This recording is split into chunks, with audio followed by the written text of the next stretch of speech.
हमेशा जिंदगी से सिर्फ यही खौफ रहा कि शेरी को कुछ ना हो जाए। जो कुछ मेरे साथ हुआ ना नताशा, किसी और के साथ होता तो मर जाता। के पीछे बिल्कुल पागल नहीं। लेकिन वक्त हमेशा आगे बढ़ता रहा, चाहे आप पीछे मुड़ के भी देख लें, कोई किसी के सहारे के बगैर नहीं रह सकता है। तो दावा ही झूठा है। आखिरकार शेरी की हकीकत खुलकर अलीज़े के सामने आ ही गई और इस हकीकत को अलीज़े कबूल नहीं कर पाई और इसी सदमे की वजह से काफ़ी ज़्यादा बीमार पड़ गई।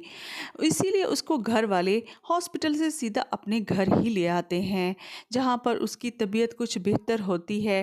रमज़ा उससे पूछती है कि क्या अभी तक उसके दिल में शेरी के लिए सॉफ्ट कॉर्नर मौजूद है। तो ये सुनकर अलीज़े उसे कहती है कि मुझे ये तो नहीं पता, लेकिन मैं शेरी की ज़रा सी परेशानी भी बर्दाश्त नहीं कर सकती थी।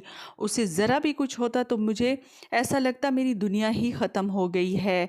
मैं शेरी को खुश देखना चाहती थी, लेकिन अब मुझे कुछ पता नहीं कि मैं क्या चाहती हूँ। और दूसरा अफसोस मुझे अपने ससुर पर भी है, क्योंकि उन्होंने भी मुझे शेरी की हकीकत से आगाह नहीं किया और मुझे अंधेरे में रखा।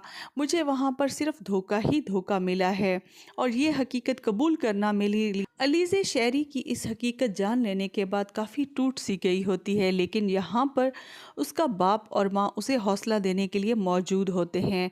उसका बाप उसे कहता है कि दुनिया एक बंदे पे ख़त्म नहीं हो जाती, बल्कि ज़िंदगी तो एक नाम है आगे बढ़ने का। पीछे मुड़कर भी देखें तो ज़िंदगी आगे ही बढ़ती है। तुम्हें भी पीछे मुड़कर देखने की अब ज़रूरत नहीं है।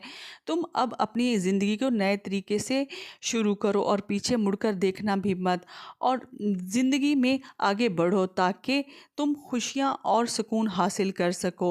दूसरी तरफ उसकी माँ भी उसको यही समझाने की कोशिश कर रही होती है। अलीज़े माँ बाप के इस सपोर्ट की वजह से ही दोबारा ज़िंदगी में वापस लौट आने की कोशिश कर रही होगी।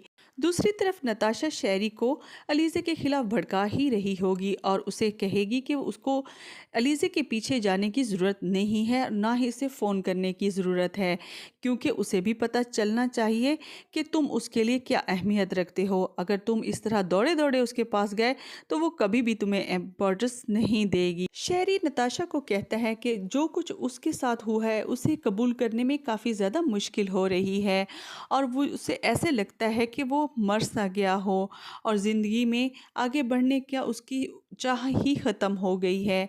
नताशा उसे यहाँ भी हिम्मत देने की कोशिश करेगी। वीडियो पसंद आए तो इसे लाइक कीजिएगा, शेयर कीजिएगा। हमारे चैनल पर नए हैं तो इसे सब्सक्राइब भी कीजिएगा।